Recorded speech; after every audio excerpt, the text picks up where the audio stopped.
Bom dia a todos. É uma satisfação estar aqui na Câmara dos Deputados, tentando contribuir para o debate que já se adianta bastante no que se refere aos projetos de leis 10.372 e 8.882. Queria saudar a doutora Margarete Coelho, deputada que nos honra com o convite e com a oportunidade de falar para os nobres colegas, em nome de quem, inclusive, saúdo todos os demais presentes no dispositivo. O tempo é breve e eu procurarei fazer algumas análises pontuais de mais ou menos todos os pontos que se pretendem ser discutidos na data de hoje, mas me parece que a gente precisa partir da análise de que há, entre os dois projetos, sem dúvida nenhuma, uma convergência muito interessante. Os projetos não são exclusivos ou não criam uma relação de repulsa um com o outro, muito pelo contrário. Me parece que há, sem dúvida nenhuma, um sentimento de convergências nos projetos e por isso que, inclusive, a análise conjunta dos dois me parece bastante relevante. Eu gostaria de iniciar por meio da análise da proposta relativa ao foro por prerrogativa de função, que possui uma redação feita pelo artigo 84A. A proposta me parece salutar, tendo em vista que o assunto é fruto, a proposta legislativa se enquadra e se insere dentro do âmbito de uma necessidade de uma conformação infraconstitucional, tendo em vista que, em 2018, o próprio Supremo Tribunal Federal, por meio da ação 937, definiu uma correta, uma adequada interpretação relativa à necessidade de restrição do foro por prerrogativa no país, que vinha apresentando algumas distorções que acabavam por ferir, por mais das vezes, o próprio princípio da igualdade e o princípio da isonomia.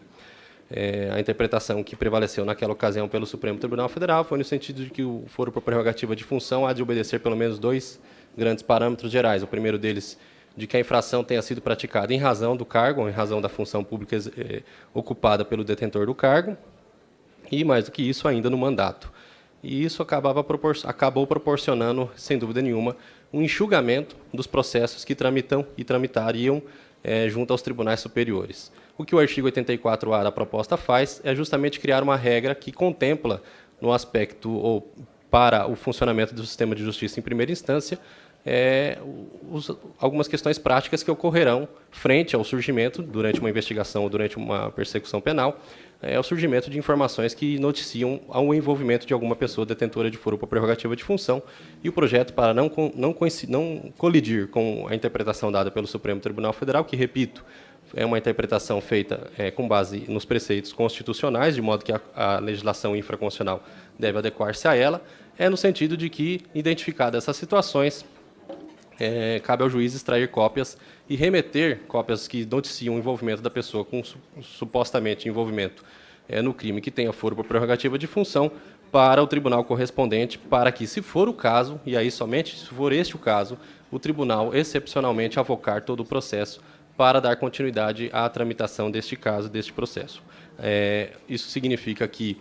o projeto, além de contemplar a própria essência e espírito contida no projeto, na decisão dada pelo Supremo Tribunal Federal na temática do foro por prerrogativa de função, o projeto me parece ser, sem dúvida nenhuma, uma maneira de regulamentar e dar agilidade à tramitação de processos que envolvem essas pessoas com foro por prerrogativa de função. Bom, no que se refere, talvez, aos pontos mais importantes na minha concepção e na concepção daqueles que labutam pela CONAMP e pelo Ministério Público de todo o país, no que nós temos que discutir hoje, os dois grandes principais alterações que nós temos para ser discutidas hoje diz respeito à primeira, sobre a efetividade da prisão logo após a condenação pelo Tribunal do Júri, e esse é um assunto muito caro a alguns valores ligados ao próprio sentimento do Estado Democrático de Direito, tendo em vista que o Tribunal do Júri é a instituição responsável pelo julgamento daqueles crimes mais caros da sociedade, que são os crimes dolosos contra a vida, e, além do mais, o Tribunal do Júri é a instituição responsável por dar ao Poder Judiciário uma filtragem muito mais democrática que as demais manifestações do Poder Judiciário. Isso acontece porque, como os senhores sabem, o julgamento feito pelo Tribunal do Júri é feito por pessoas e cidadãos comuns do povo, e essa manifestação goza de uma presunção de veracidade muito maior do que aquela proferida por um magistrado ou um agente público selecionado ou recrutado por outros mecanismos instituídos pela Constituição Federal. a soberania popular espelhada no voto do júri, mais do que simplesmente a solução de um conflito, espelha o sentimento daquelas maneiras da população enxergar as próprias decisões políticas que o Estado precisa adotar.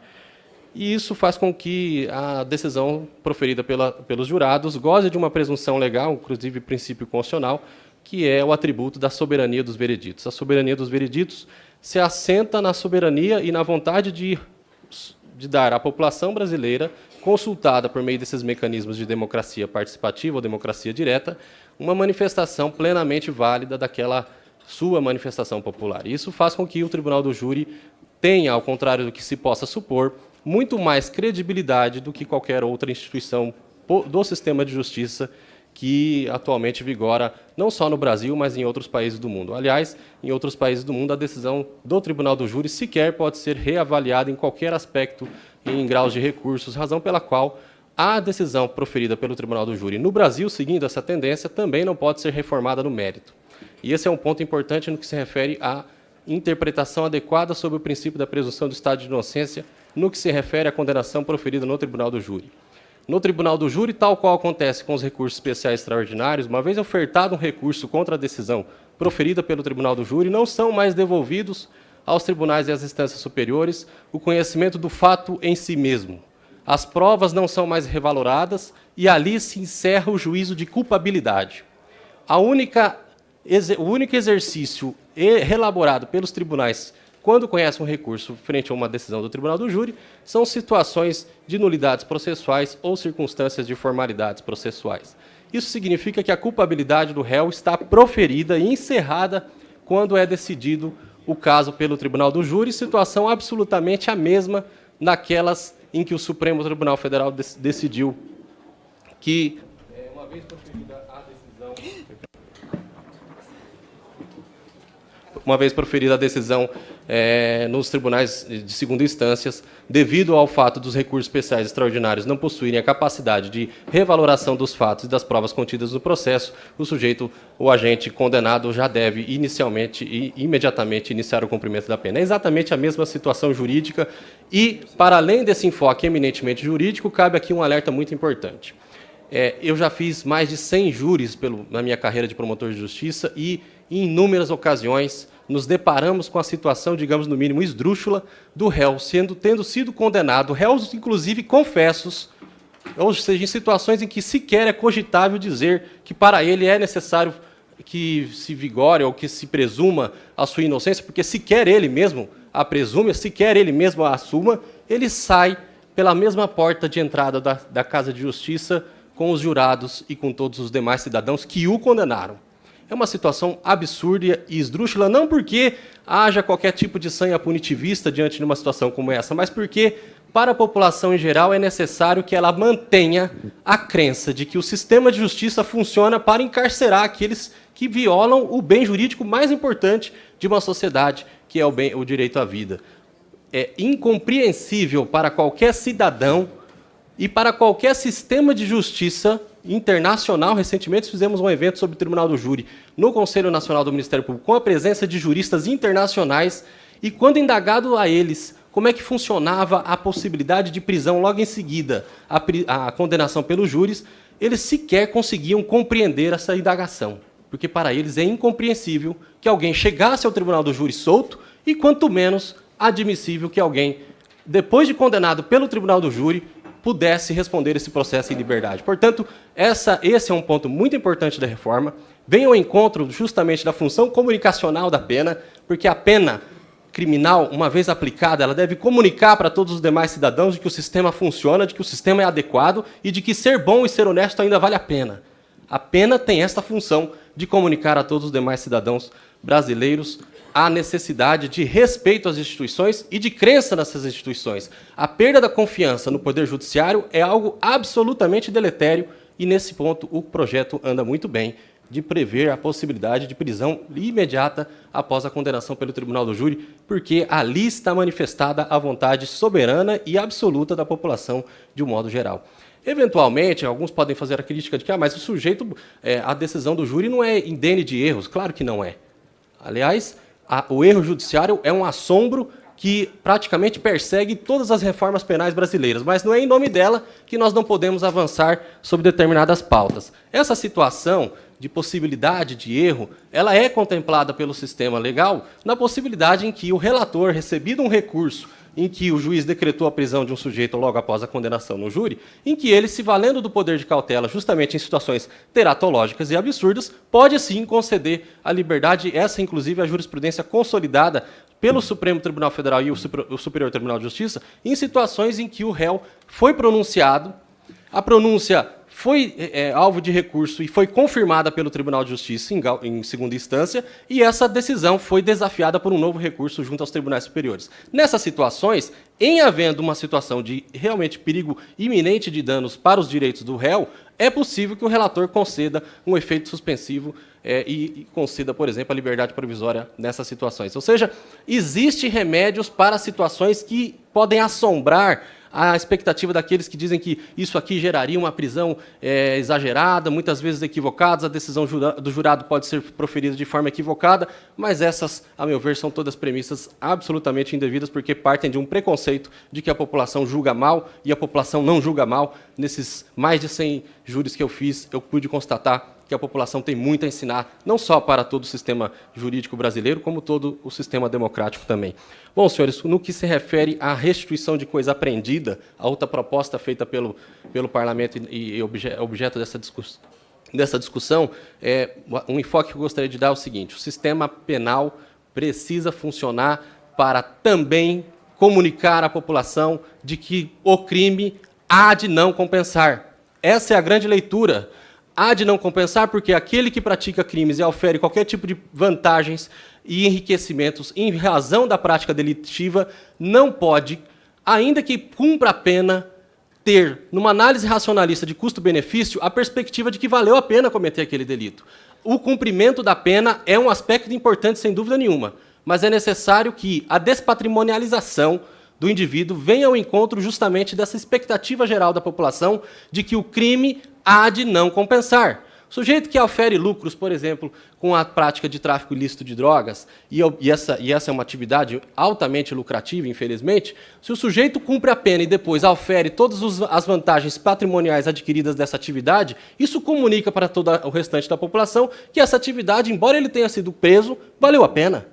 Valeu a pena, inclusive, diante dos patrimônios deixados para os seus herdeiros. Essa situação é devidamente enfrentada pela proposta de perda do patrimônio adquirido por meio de atividades ilícitas, inclusive no que se refere ao alcance do patrimônio equiparável, o chamado confisco alargado. Trata-se, portanto, de uma medida que, vejam só que interessante, atendendo inclusive a pauta daqueles que se dizem contra o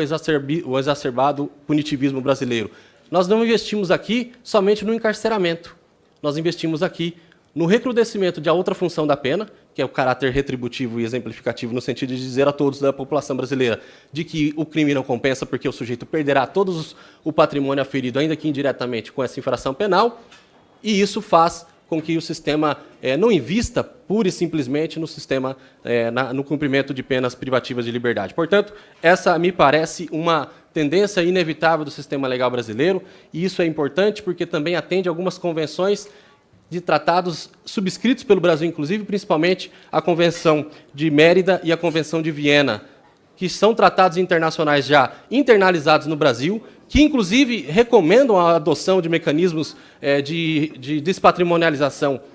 do réu que pratica ou é acusado ou condenado, porque o projeto, inclusive, diz que só haverá o confisco alargado caso o sujeito já tenha sido condenado, e condenado a pena de crimes de, no máximo, 6 anos. Cuja pena máxima combinada é 6 anos. Ou seja, o próprio recorte feito pelo projeto mostra que os cuidados relativos à utilização desse tipo de instrumento excepcional de alcance do seu patrimônio ilícito é feito de maneira bastante cuidadosa. No que se refere ao interrogatório por videoconferência, essa me parece uma proposta muito salutar, muito imediatamente adequada, tendo em vista que...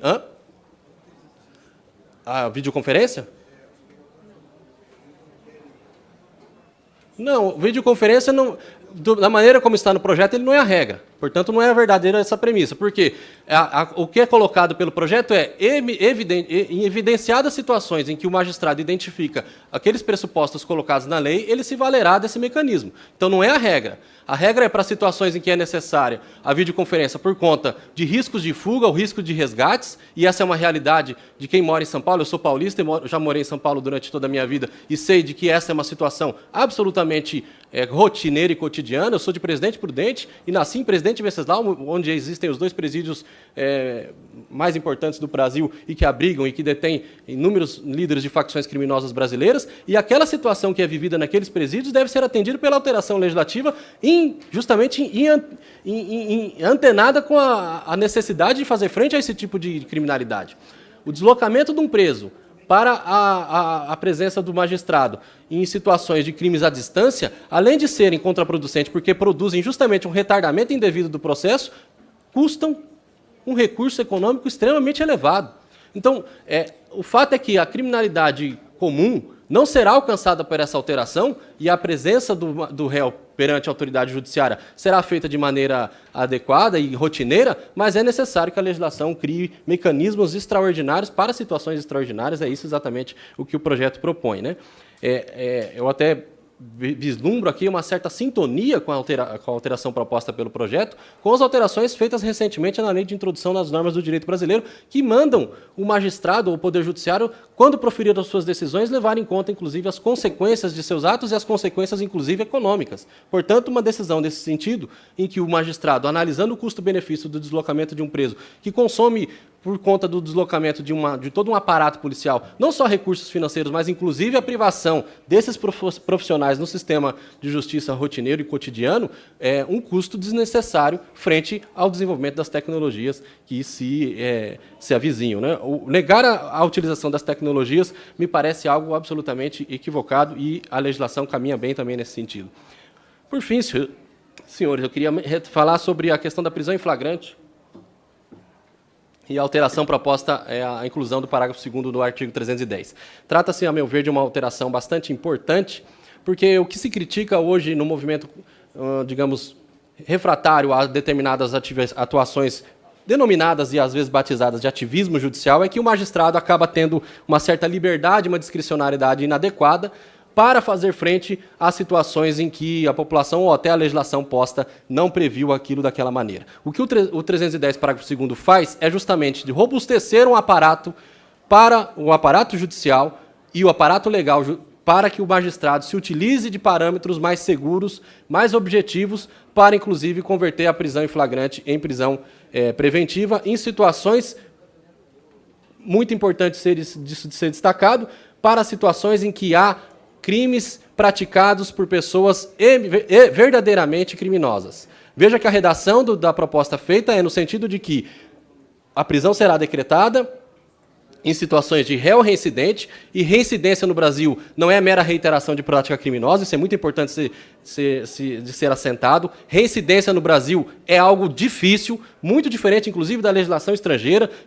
que prevê muitas vezes a reincidência como uma mera prática sucessiva de infrações. Aqui no Brasil, como todos sabem, só há reincidência após a prática de um fato, após a condenação transitada e julgada de um fato anterior, ou seja, é algo muito bem difícil de acontecer na prática. E também membros de organização criminosa. Nessas duas situações, evidentemente, que é preciso dar uma munição, um poder de munição maior para o magistrado, para que ele justamente se valha de parâmetros legais bem postos e objetivos, e assim decrete a prisão preventiva daquele sujeito que vem sendo flagranciado. Essas são colaborações muito importantes, e veja que o projeto anda bem também, porque no próprio final do parágrafo 2º, incluído por essa disposição, existem as menções às supostas situações de exceções, que seriam as situações relacionadas à insignificância ou reduzida ofensividade das condutas, o que mostra que o projeto não ignora que, excepcionalmente, mesmo nessas situações de presos ou de pessoas extremamente perigosas, a legislação pode dar, sim, cobertura para uma possibilidade de uma liberdade provisória. Senhores, o meu tempo está acabando, eu gostaria somente de deixar como finalização da minha intervenção a leitura fina de que o projeto anticrime e o projeto apresentado pelo ministro Alexandre de Moraes, eles têm um viés, um ponto em comum, um ponto bastante salutar no que se refere justamente a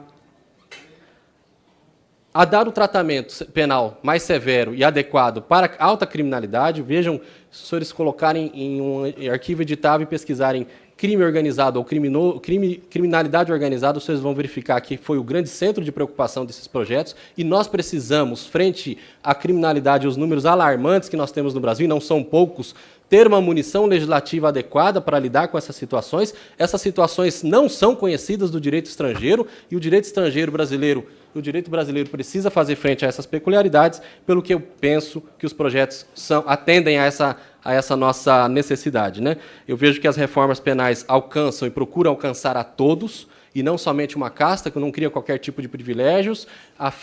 procura afastá-los, e nós precisamos desse tipo de munição para dar alguns passos. É evidentemente que nós percebemos que um projeto de lei penal não tem a pretensão de resolver todos os problemas do Brasil, mas ele pode, sem dúvida nenhuma, colaborar para isso. Muito obrigado pela atenção. Fico à disposição. Agradeço muitíssimo a Vossa Excelência pela exposição.